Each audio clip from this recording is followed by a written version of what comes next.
Alors, continuons notre cours d'astrologie charismatique avec le cas de Robespierre, le cas de Trump et le cas d'André Barbeau. Le cas de Robespierre, je parlais tout à l'heure de Louis XVI, eh bien c'est un cas semblable à celui de Louis XVI, si on peut dire. Il est né en 1758, donc 4 ans après Louis XVI. Et donc, tout est décalé de 4 ans. Puisqu'il ne va avoir 35 ans qu'en 93. Période qui lui sera fatale, puisqu'il va aller à la guillotine par la suite.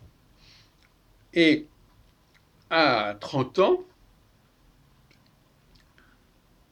31 ans, c'est en 1989, et c'est une période favorable, puisque c'est la période de 28 à 35 ans qui est favorable, et donc Robespierre arrive au pouvoir, etc. etc. Donc, vous voyez que deux personnes, l'un qui est né en 1754, Louis XVI, l'autre qui est né en 1758, eh bien, ils vont avoir des sorts qui vont être assez proches. Louis XVI, en 1754, donc en 89, il a 35 ans, et ça va mal se passer pour lui, et il va entraîner la France dans son problème. On montre bien à quel point un seul personnage, quand il a un certain âge, qui est dans certaines positions, peut avoir des effets catastrophiques sur toute une société. Et Robespierre va également, comme je l'ai expliqué, tomber dans une situation très pénible. Il va rejoindre Louis XVI dans cette période négative des 35 ans, avec 4 ans de décalage. Ça veut dire qu'il va mourir 4 ans après, mais que ça va être dans la même période qu'il va connaître sa chute. Passons maintenant à Donald Trump. Donald Trump a 70, et dans sa période 70-77 ans. Une période favorable. C'est ce qui lui a permis d'être élu comme président, malgré tout. Et ce qui se passe actuellement, à mon avis, ne devrait pas affecter sa réélection, parce qu'on ne peut pas être en période négative quand on est en phase positive au regard de l'échelle des âges.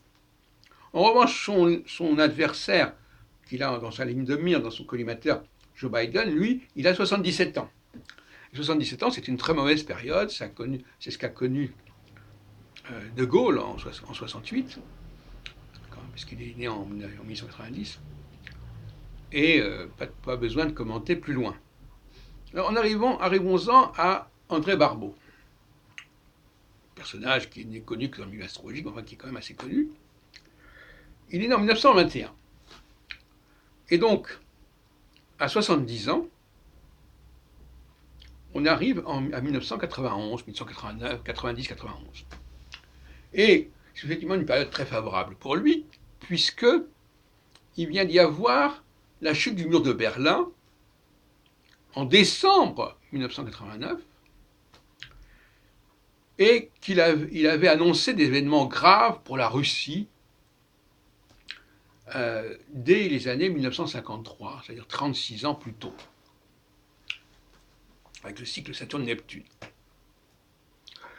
Et ça a contribué à lui donner une image de prophète, astrologue, dans le monde entier, en quelque sorte. Parce que, au moment où les événements ont eu lieu, lui-même était dans une période favorable. Ça serait produit autrement, dans un autre contexte, ça n'aurait pas eu les mêmes effets. Mais ça veut dire quoi? Ça veut dire qu'à 70 ans, alors que sa carrière était déjà bien avancée, eh bien, il y a un rebondissement, et même une consécration, si on peut dire, au début des années 90, qui sont celles de son 70e, c'est là qu'il est septagénaire. Et donc c'est pas du tout par hasard. Cela dit, il n'a pas du tout expliqué tout cela par les moyens que j'utilise, ça va de soi, ça c'est un problème.